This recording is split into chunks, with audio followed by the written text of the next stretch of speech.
everybody, Cindy Daychuk here with Queen Bee Creations. Kind of a different setup because we're way at the very back of the shop for this part of the project. But what I've got today is this big, intricate, detailed plastic mirror.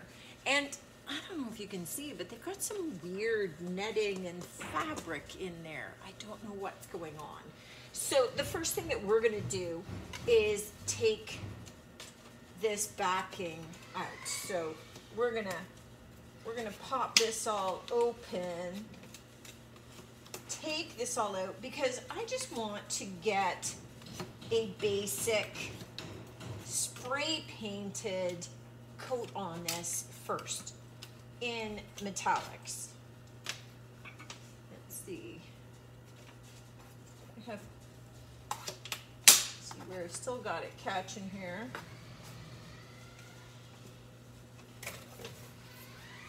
There we go. Yeah, just, I don't know what this fabric is all about, but it's gotta go. All right, what I'm going to do is see about popping this glass out, if it will go, just because, well, it certainly seems like it'll go. All right, put that off to the side, and I'm gonna tuck them under the hutch right beside me so I don't step on the glass. And what I'm gonna do, and why I'm down here at the back of the shop, is I like to keep the smell as far away from me as possible. But I am going to spray paint this. Now, I am ultimately gonna paint over it all, but I have some bronze satin and I have some flat burnished amber, and I'm gonna kind of do both because I'm going to be going, oh, I'm sure that's a good workout. Okay, because I'm going to be painting over top, I just want a little bit of distinction here and there. So I am going to get this all spray painted. New people moving in next door, they're very loud so far, so hopefully it's just because they're setting up.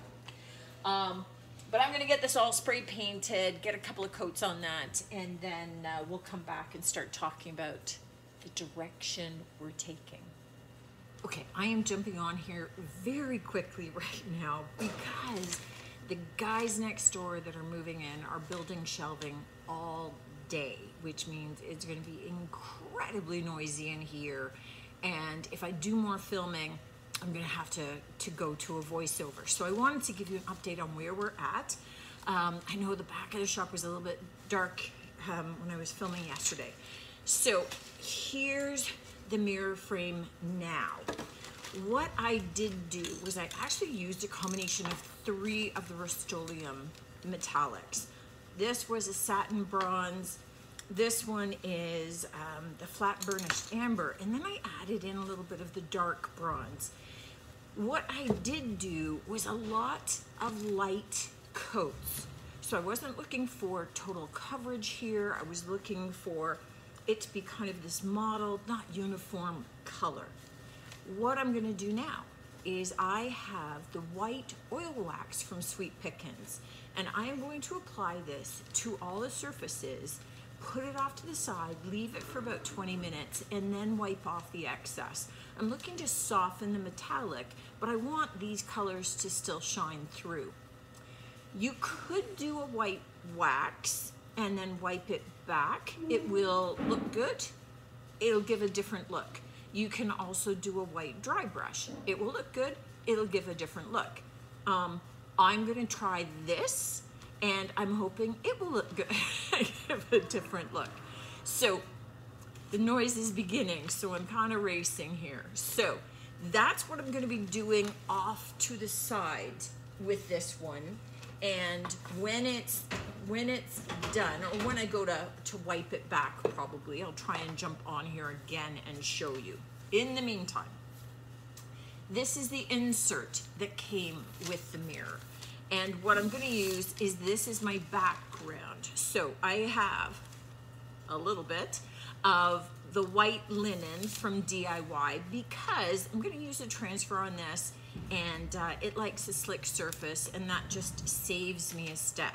So I'm going to get white linen, probably 2 coats of this, painted all over my surface, and then we'll come back on this one. So a little bit of oil wax, a little bit of paint, and we're back together again. All right, while my white oil wax is still wet, I take a clean cloth, so a lint-free rag, and I just wipe away where I don't want it.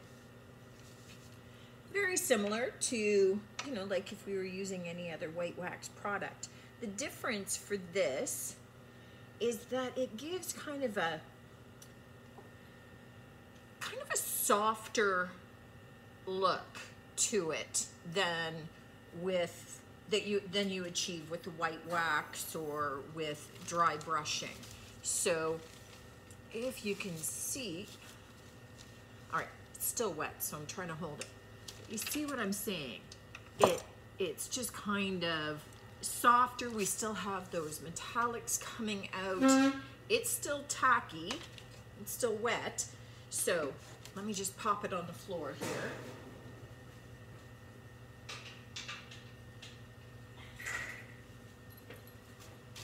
All right, so my tabletop's all waxy now, so it can continue to dry.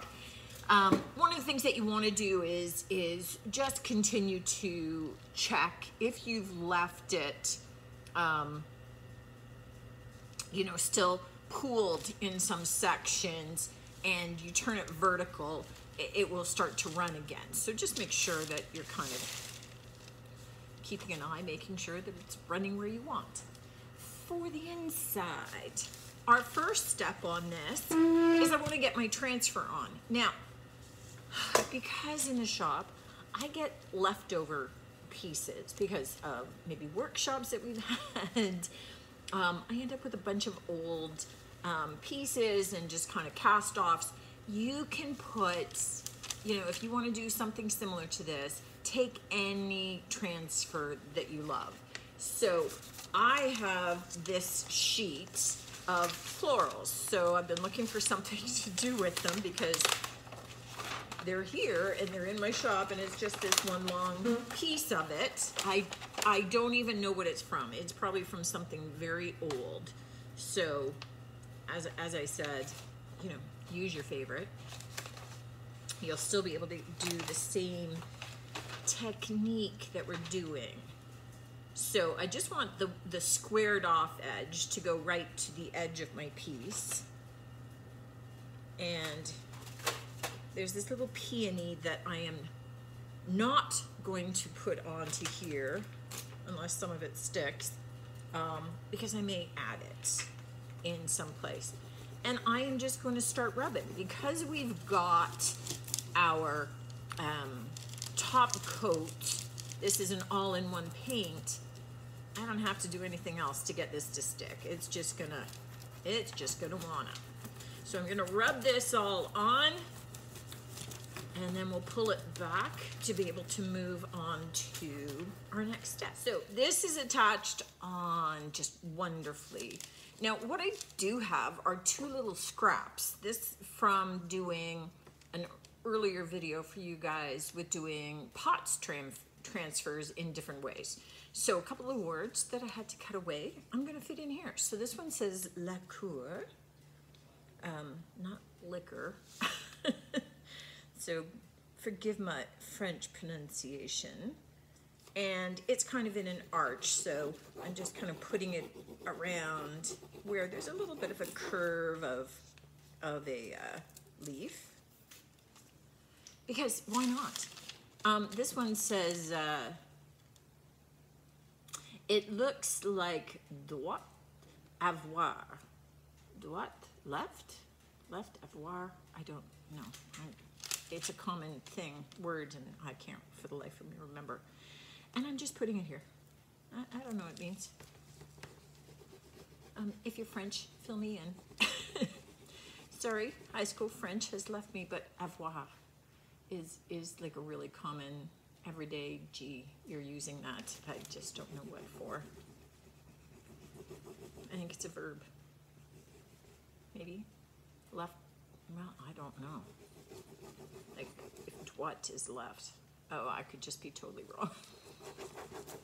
All right, don't pay attention to me when it comes to French. I was asked not to take it anymore. My teacher. All right, so just, you know what, just because it's got a couple of little phrases there. Now, what I'm looking to do, let me move this out of the way, is I want to sand this, but I want to lightly sand it, and I'm just looking, going, that sandpaper that I have there might be a little too rugged. Okay, so I'm gonna lightly sand the whole thing. You know, the frame now looks sort of aged a little bit. I want this to look a little bit aged. I want it to be a little worn looking. I don't want it to be so pristine. So, because this is an obnoxious sound, I'm gonna do some sanding off camera, and then we can come back for the next step. Okay, so the next step is I want to age this further. So I have two more things I want to do. First one is I want to add some crackled texture over it so that it looks like it's really old and that the paint has started to kind of crack, right? How aged it does. So what I do have is the Vintage Textures stamp from IOD, and it gives you 4 different sheets, so 4 different looks. I don't want it to look too crackled, too busy, so I'm going to use this one. Now, I haven't used this yet, but the first thing that I always do is I sand my stamps down, just so that we take off the perfectly smooth texture, and it just lets my ink kind of stick a little better. So when you first get it, sand it all lightly. You'll kind of see, I'm looking for a place to move this out of the way. Stay there. And because I want this to be a little bit subtle, I'm going to use the Stone Gray. So I've got the IOD ink, and I've got an ink pad all inked up with it. Now, this isn't in, you'll see how it's not in a square shape because we want it to look kind of organic. So I'm not going to put it everywhere. It's not like, I don't want it to look like my paint crackled all over evenly. And I don't necessarily want my ink to be on there all even. Okay, so I mean, if I was doing letters, I want it all to be kind of saturated and even. For this, I'm okay if I've got some darker spots, some lighter spots, and I'm just going to put it in a lot of places over top of my pattern. Right, so I'm going right over that transfer, and because we sanded it, it's going to kind of adhere to our surface a little bit more. This is a permanent ink anyway, so I'm going to be applying it. And just let me do a couple of other little random spots here and there.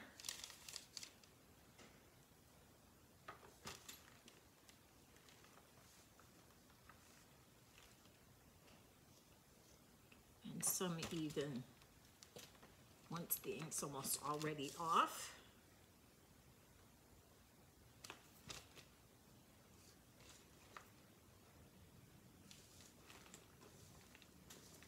Because faded is okay.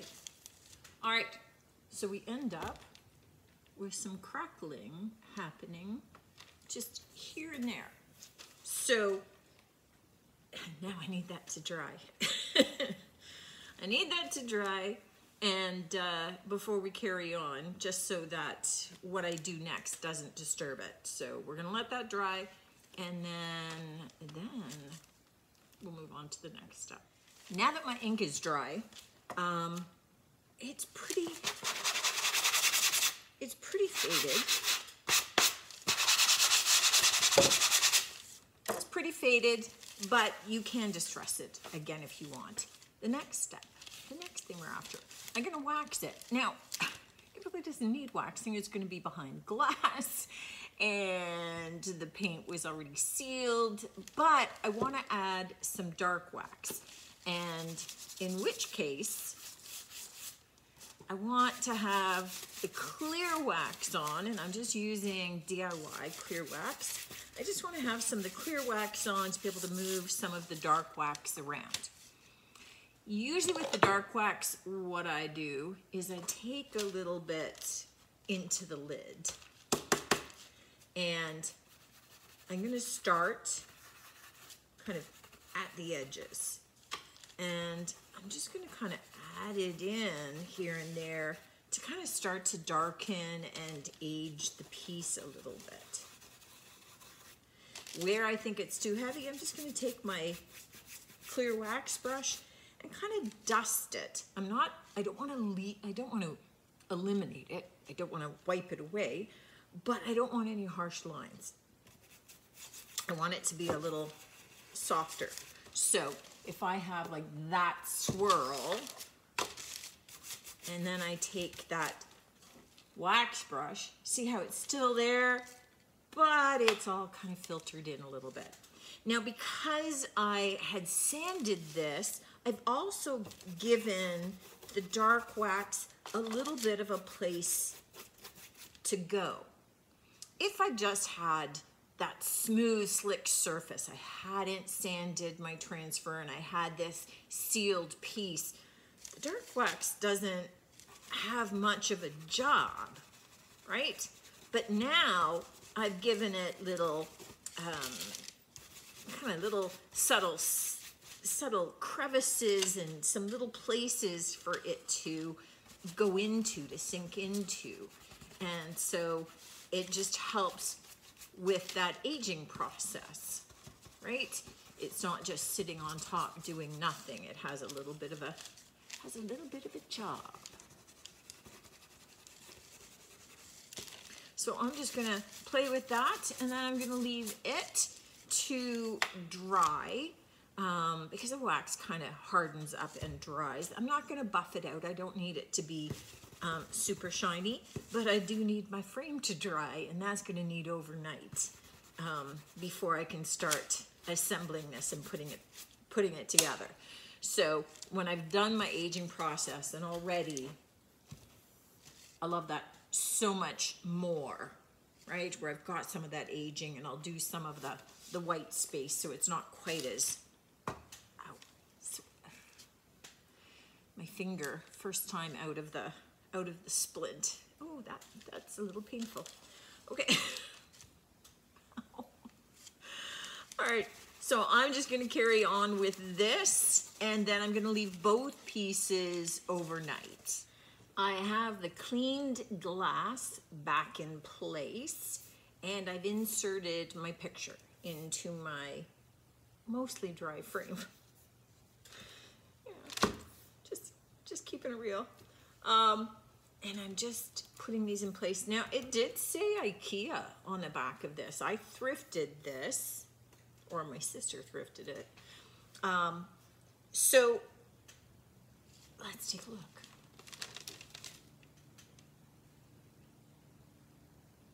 There's our finished project. So you can see, let me just get this a little closer. So you can see that oil wax settled down into the grooves. It kind of gives a nice light look to it. It's not as heavy as if I had waxed it, certainly not as white as if I had painted it white and distressed it, or if I had dry brushed it. Now, I could go back and do any of those things at some point if I decide I would rather, if I want to lighten it up. And that's one of the things in the shop that is always good, leaving myself options. I can finish it how I want, but if it doesn't sell, I can go and I can upcycle it again. I could change out the picture to something that might appeal. But, you know, I really like the look of, you know, the sanded and the lightly distressed. I like a little bit of that crackle happening in there. I also like that it's only partially filled. I like the fact that there's some white space. So whether you're leaving some at the top or at the side or the middle, you know, just that it's not completely full. It doesn't look like it's a total needle point or something. Again, you do you. You want it all filled with flowers? Fill it all with flowers. And again, you can use whatever image. The other option, of course, is to decoupage, and you could then do that little bit of crackle design over top. You can use some of the dark wax. You can use exactly the same techniques. I would still sand my decoupage to kind of have it worn out a little bit. So lots of options here. But it's one of the things that I just wanted to show how easy it was to take something that really looked kind of like an old plastic frame and turn it into something that is beautiful decor in your home again. Choosing to make it, depending upon the image and the colors that you choose to make it your own and to fit into your decor. Let me know what you think of this. I look forward to hearing from you, and I definitely look forward to seeing you on the next one. Until then, take care.